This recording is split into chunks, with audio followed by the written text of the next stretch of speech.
Keluarga intelektual sekalian, guys, baru-baru ini Donald Trump dan Netanyahu merencanakan serangan darat ke Iran.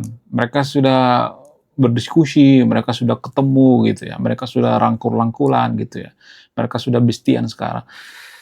Sepertinya berita ini akan bikin pendukung Iran mencret-mencret gitu ya, akan bikin warga Konoha kejang-kejang, keloncotan berjamaah. Karena apa? Karena Amerika mempertimbangkan serangan darat ke Iran. Nah, yang jadi pertanyaan, apakah serangan darat itu seperti Amerika melakukan serangan darat terhadap Irak atau seperti melakukan serangan terhadap Vietnam? Kenapa Israel kembali terlibat? Apa alasannya?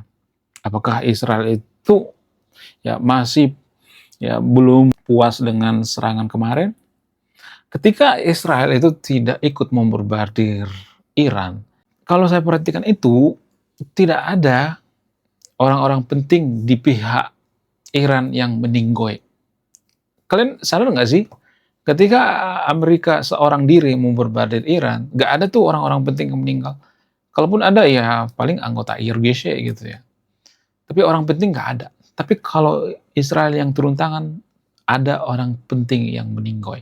Nah, yang jadi pertanyaan, apakah Israel itu lebih hebat dari segi militer?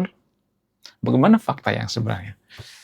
Langsung saja kita ke pembahasannya. Mari kita gaskan.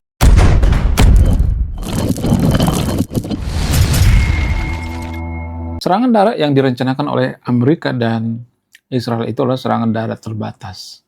Jadi serangan darat terbatas itu bukan serangan besar-besaran seperti yang dilakukan oleh Amerika di Irak. Amerika tidak mungkin melakukan kesalahan yang sama 2 kali gitu. Amerika nggak mungkin masuk ke lubang yang sama gitu. Itu melelahkan sekali kalau melakukan serangan besar-besaran seperti yang ada di Irak.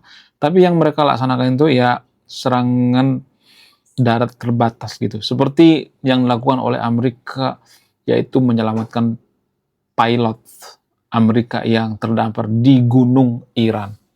Terbukti berhasil kan? Ya, itu yang dirancangkan oleh Amerika. Walaupun ya Iran mengatakan, ya kita menunggu serangan daripada Amerika. Gak apa-apa serang aja gitu. Tapi Amerika nggak sebodoh itu melakukan serangan besar-besaran seperti Perang Dunia Kedua, enggak. Itu sangat melelahkan. Ya paling mereka menggunakan seperti yang sebelum-sebelumnya gitu ya. Misalnya menculik pemimpin Iran, misalnya menculik pemimpin tertinggi Iran seperti Ahmad Fahidi, yang pemimpin IRGC, kemudian orang-orang penting, ya bisa aja Presiden Iran juga diculik, ya kan. Ya bisa seperti itu ya. Itu serangan terbatas gitu ya. Ya melibatkan 1.000 orang atau 100 orang gitu, nggak sampai puluhan ribu gitu ya. Itu sangat luar biasa menurut saya pribadi. Itu lebih efisien ya daripada membombardir ya. Karena medan perang di Iran itu kan sangat-sangat ini ya susah ditaklukkan. Kenapa Iran itu susah ditaklukkan? Sebenarnya yang paling berpengaruh itu karena wilayahnya ya. Wilayahnya itu susah ya. Bergunung-gunung gitu.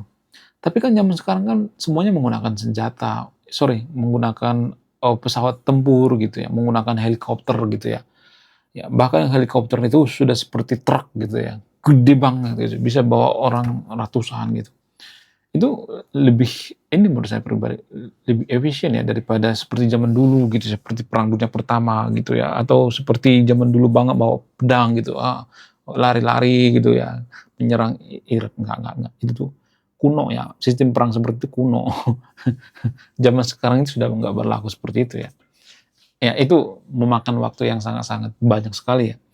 Itu yang direncanakan oleh Amerika dan Israel. Kemudian kenapa Israel itu ya masih mau menyerang Iran gitu ya. Karena kita perhatikan Israel itu kan sudah mulai menarik diri ya, tidak terlalu melakukan serangan terhadap Iran, kecuali Iran melakukan atau nyari gara-gara gitu ya. Sepertinya Israel itu ya membantu dari bidang intelijen atau agen Mossad ya. Karena kalau saya perhatikan itu, kalau Israel itu terlibat, maka banyak petinggi-petinggi daripada Iran yang meninggoy. Bahkan Ahmad Fahidi, pemimpin IRGC, nggak berani keluar guys, nggak berani muncul. Karena apa? Karena takut ya. diketahui tempat persembunyiannya di mana gitu ya, letaknya di mana gitu ya, ngumpet gitu ya, saking takutnya gitu ya. Lalu bagaimana dengan presiden daripada Israel? Sorry, bukan presiden, perdana menteri. Perdana menteri Israel ya Benjamin Netanyahu nggak uh, selamanya ngumpet ya. Dia biasa aja gitu ya, nggak seperti pemimpin Iran ya, kepada ketakutan semua ya. Katanya ya, mereka nggak takut mati syahid gitu, tapi jarang muncul tuh ya. Mustabah Khamenei jarang muncul ya, kemudian pemimpin Iran juga atau pemimpin Irgesi juga jarang muncul ya kan. Jadi itu menandakan bahwa Iran itu sudah kejang-kejang, ketar-ketir gitu ya. Walaupun pendukung Iran nggak pernah mengakui. Pendukung Iran itu menganggap bahwa Iran itu negara superpower ya, negara maju gitu ya. Ya, negara yang hebat, memimpin dunia gitu ya, negara khilafah gitu ya.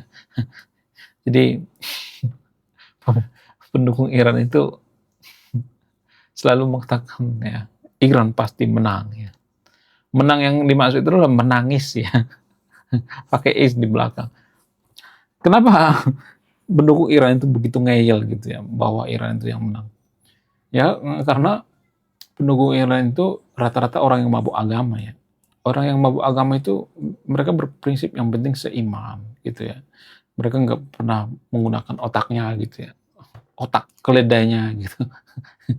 Nggak semua pendukung Iran seperti itu ya, tapi rata-rata seperti itu kok ya.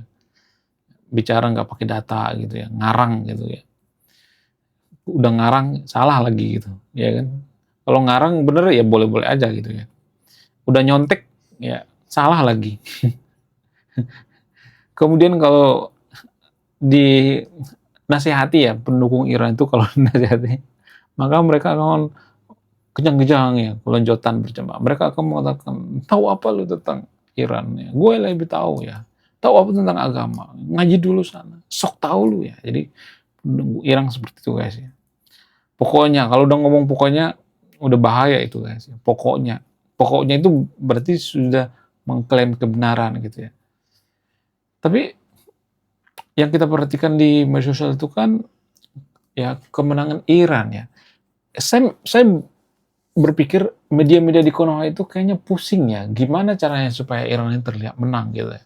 Jadi menurut saya pribadi media-media di Konoha itu pusing ya, lebih pusing memikirkan gimana caranya supaya Iran ini terlihat menang. Pada faktanya kan enggak juga.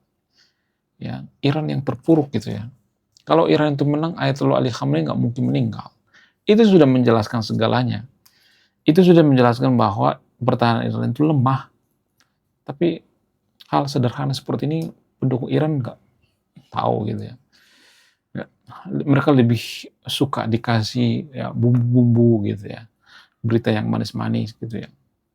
Kalau saya pengen view yang gede ya, cukup saya jelekin Amerika, saya jelekin Israel, selesai. Tapi saya nggak mau seperti itu. Ya, zaman sudah berubah, kita harus merubah gitu. Ya, jangan mau dibohongi. Karena gini ya, untuk jangka panjang kalau kita terus dibohongi oleh media terus dibohongi, kita tuh akan jadi negara gagal. Ya, kita mempercayai suatu hal yang tidak masuk akal gitu atau yang bohong gitu. Itu nggak bagus guys bagi negara kita. Jadi walaupun pahit saya harus mengatakan bahwa Iran itu kalah. Walaupun skornya ya skornya 10-2 lah gitu ya atau 10-1 lah sama Amerika atau Israel 10, Iran 2 gitu. Ibarat sepak bola seperti itu. Ya kalah itu namanya. Tapi pendukung Iran mengatakan, oh, enggak kok, ya enggak kalah. Ya Iran itu 10 ya, Amerika 0. Ya. Jadi berhentilah gitu ya dibodoh-bodohin media. Ya kita harus melihat dari berbagai sudut pandang gitu ya. Amerika itu kan sudah jadi negara teruji ya.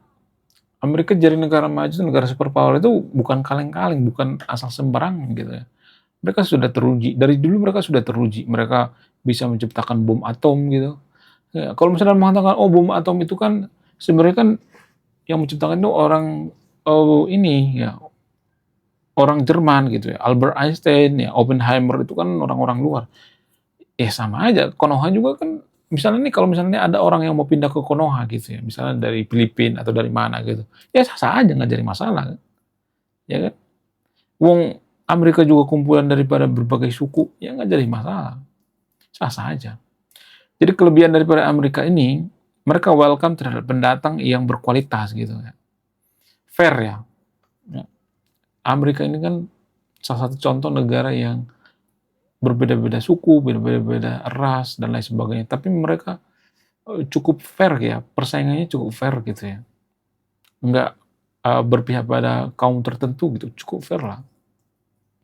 Ya, untuk jadi orang yang berprestasi di Amerika itu nggak harus seiman gitu ya, nggak harus seagama, nggak harus hafal kitab suci, nggak harus cucu nabi gitu ya, nggak seperti itu. Jadi cukup fair ya, fair enough ya. Itu kelebihan daripada Amerika. Nah, kalau kita perhatikan Iran itu kan masih ada unsur cucu nabi gitu ya. Iran kan lebih fokus ke cucu nabi kan, itu kan yang menghancurkan Iran. Makanya Ayatollah Ali Khamenei itu diangkat pemimpin tertinggi, padahal dia nggak bisa apa-apa, ngapain? Emang kelebihan Ayatollah Ali Khamenei apa? Nggak ada. Ya, nggak ada coba. Apa coba kebijaksanaan daripada Ayatollah Ali Khamenei ya? Yang ada cuma baca kitab suci, ya lalu dipoto ya, biar kelihatan kayak orang-orang soleh gitu. Emang orang yang rajin baca kitab suci itu jadi baik? Enggak juga kan? Kalau orang yang rajin baca kitab suci, orang yang rajin baca atau berdoa itu atau ibadah itu menjadikan kita baik, maka warga Konoha sudah salah satu negara paling maju di dunia atau negara yang paling jujur di dunia. Pada faktanya enggak kan? Ya.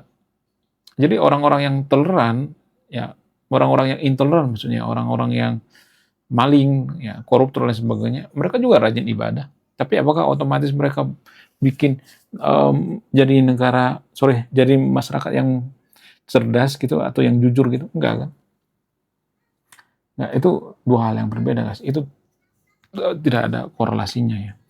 Cuman Iran berpikir ketika pemimpin mereka baca kitab suci, oh itu pemimpin yang soleh, yang baik. Belum tentu juga gitu. Ya, pemimpin yang baik itu ya pemimpin yang kelakuannya baik, bukan karena sering baca kitab suci ya, dan lain sebagainya. Ya. Menurut kalian gimana? Coba tulis di komentar ya. Tidak akan berpihak di video ini. Anda yang menyimpulkan. Kemungkinan Amerika menyerang Iran itu dengan invasi terbatas ya. Yang pertama kali disasar itu nuklirnya. Nuklir Iran lah sebenarnya yang direncanakan gitu ya. Ya akan ada semacam ya escape gitu ya, atau semacam aksi heroik seperti menculik Presiden Venezuela. Ya, ya sepertinya mereka sekarang sudah latihan guys. Amerika sekarang sudah latihan gitu. Latihan melakukan invasi terbatas ke Iran. Nah, apakah ini berhasil atau tidak? Ini yang menurut saya pribadi itu harus harus dilihat dari berbagai sumber ya.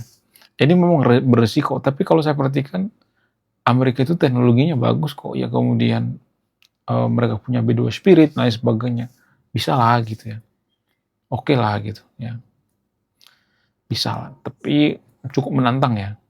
Ya sama seperti yang dilakukan oleh Donald Trump di Venezuela ya. Sebelum kita lanjut, jadi guys kemarin ada yang nanya, lu apa sih kontribusinya bagi negara ini? Kontribusi saya ini guys ya, nulis buku, judulnya Budi Tanpa Pekerti. Ini temanya bahas tentang agama. Kemudian sama lupa, kisah dalam buku ini ada seorang kiai bingung memilih antara menyelamatkan hutan atau menyelamatkan 1000 anak yatim. Link pembeliannya ada di pin komentar video ini. Oke guys, sekian video ini ya. Saya tidak berpihak pada siapapun. Ya, saya warga intelektual, salam rasional.